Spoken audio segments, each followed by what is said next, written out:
voltando aqui à segunda parte, né? A gente parou aqui em Eclesiastes, capítulo 2.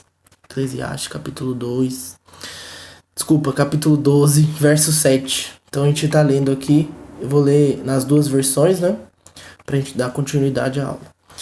E o pó volte à terra como era, e o espírito volte a Deus, que o deu. E aí, irmãos, vem uma grande questão aí.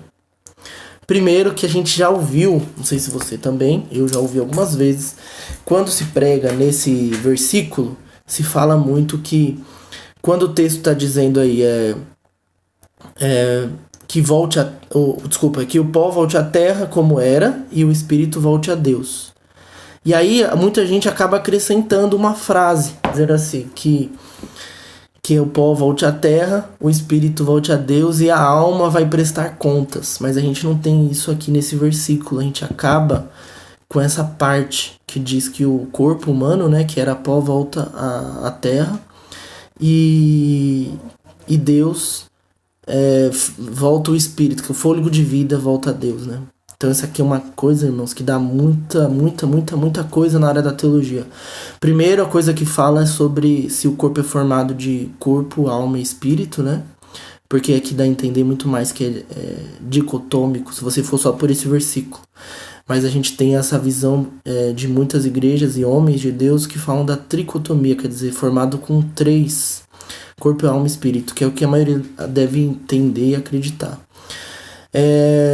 Só que esse texto ainda dá para ir para mais lugares. Por exemplo, existem versículos no Novo Testamento que quando Estevão está sendo apedrejado, né, ele fala que entrega a sua alma, entrega o seu espírito, né, o texto fala, a Cristo. Ele fala, em tuas mãos entrego o meu espírito, Cristo.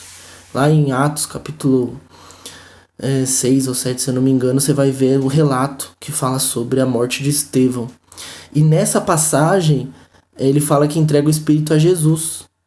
Então, se esse texto aqui no verso 7 está falando que esse Espírito é entregue a Deus, além de provar, né, que Jesus é Deus desde sempre, ele tem esse paralelo que confirma muito forte que esse Espírito entregue aqui na mão de Deus acontece também no Novo Testamento. Interessante isso, né?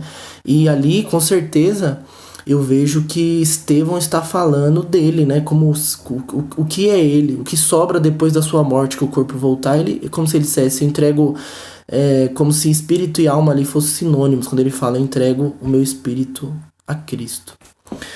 Bom, outra coisa importante, né? Que aqui a ênfase principal vai estar no verso 8. Até aqui, tudo o que ele quer dizer está no verso 8. Então você tem que prestar atenção no verso 8. É a chave hermenêutica de compreender o capítulo 12. Porque até agora ele está falando do contraste da juventude com a idade mais avançada. Até agora ele está falando que a dificuldade na velhice, né, e tudo mais. Lembrando que não é uma maldição a velhice. Aqueles que servem a Deus, depois se você quiser abrir aí, eu vou até ler aqui para você ver, em Gênesis capítulo 15, se você acompanhar comigo aí, Gênesis 15 diz assim, que era uma bênção que aconteceu com Moisés, né, que ia acontecer. E tu irás a teus pais em paz, em boa velhice serás sepultado. Então a velhice, quando você passou uma vida com Deus, ela pode sim ter menores dificuldades, né? Já que você serviu a Deus, não é uma garantia que Deus dá a todos os cristãos. A gente pode sofrer na velhice e ter servido a Deus a vida inteira. Mas uma boa velhice é sinônimo também de uma bênção de Deus, né? De algo que Deus está dando de forma sobrenatural para as nossas vidas, se assim for a sua vontade. Bom, voltando ao texto aqui, né? O 8 é a grande chave para entender até o pensamento de Salomão e a sua vida, que foi devassa durante muitos anos, né? Diz assim, vaidade de vaidade, diz o pregador, tudo é vaidade. Aqui, irmãos, é interessantíssimo isso aqui, porque ele tá pegando, dizendo assim, que tudo é vaidade, é tudo, irmãos. O cara teve 1000 mulheres, teve dinheiro que não acabava mais, era o rei do povo, ele conquistou mais do que todos os outros conquistaram, ele era o mais rico, o mais sábio, o homem que tinha a mulher que quisesse, tinha os melhores perfumes, as melhores roupas. Imagine tudo de tudo. É o que ele tinha, tudo de tudo nessa vida, tudo de tudo nessa vida, e ele chega na velhice dele e chega a uma conclusão que tudo isso é futilidade, tudo isso é vaidade, emprego, faculdade, casamento, filho, família, dinheiro, relacionamento, tudo isso, se você viver a vida em torno somente dessas coisas, como um ateu, por exemplo, a conclusão que chegue no final da vida é: diga, mas o que valeu a pena tudo isso, já que eu vou morrer e a vida não tem sentido. Então quando ele fala que tudo é vaidade, é que essa vida vai passar, ela é muito curta.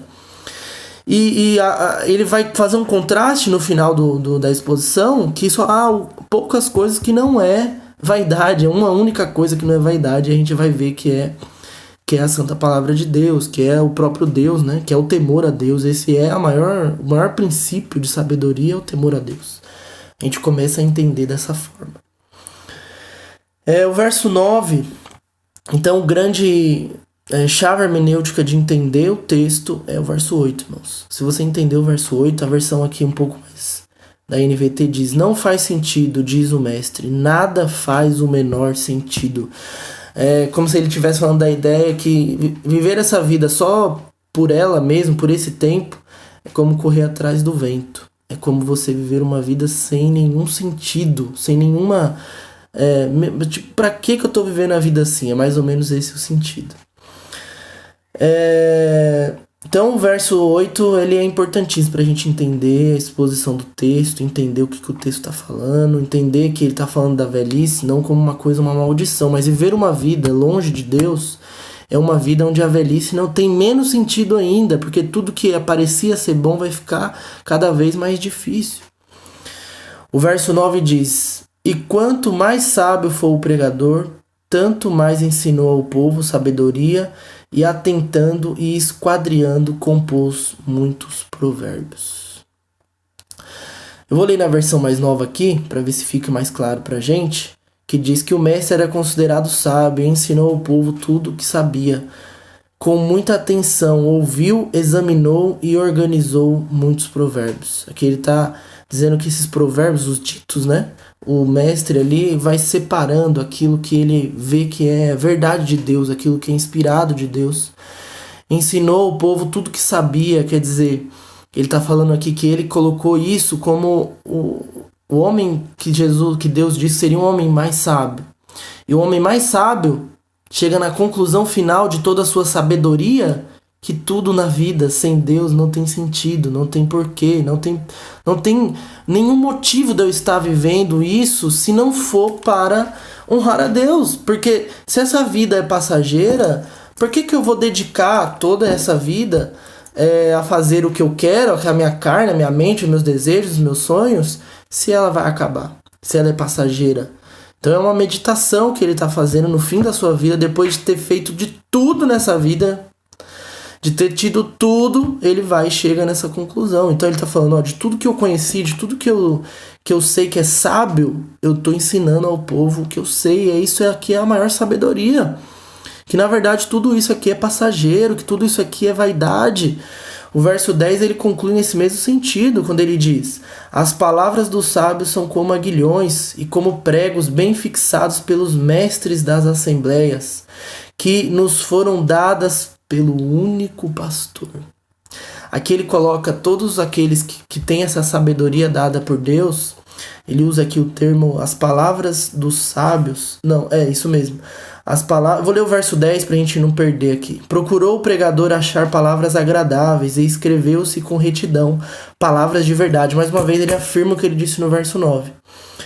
E aí ele vai dizer no verso 11 que essas palavras dos sábios são como aguilhões, quer dizer, são como pontas de faca, né? Aguilhão é muito mais no sentido de ponta da lança. Então, e trouxe pregos, e como pregos, né, bem fixados pelos mestres das assembleias. Essa versão eu gosto muito. quando ela diz mestre das assembleias, num sentido de que existem pessoas separadas por Deus para educar, para pregar, e essa pregação, se ela for a verdade, se ela for a pregação que é a vontade de Deus, ela penetra como uma faca, como um prego, ela entra dentro do coração, ela produz reflexão nas pessoas. Porque ele é o mestre ali escolhido por Deus para fazer isso. Mas essas palavras não é do mestre, não é da pessoa que está pregando, não é do pregar. Isso é fantástico.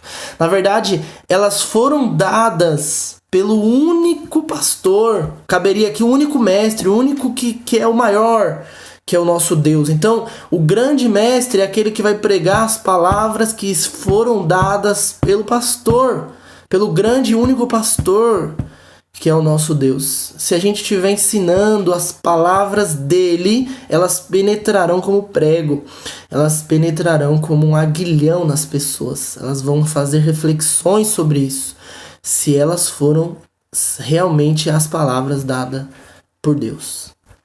Parte 2 concluída, vamos para o final da exposição em outro vídeo, irmãos.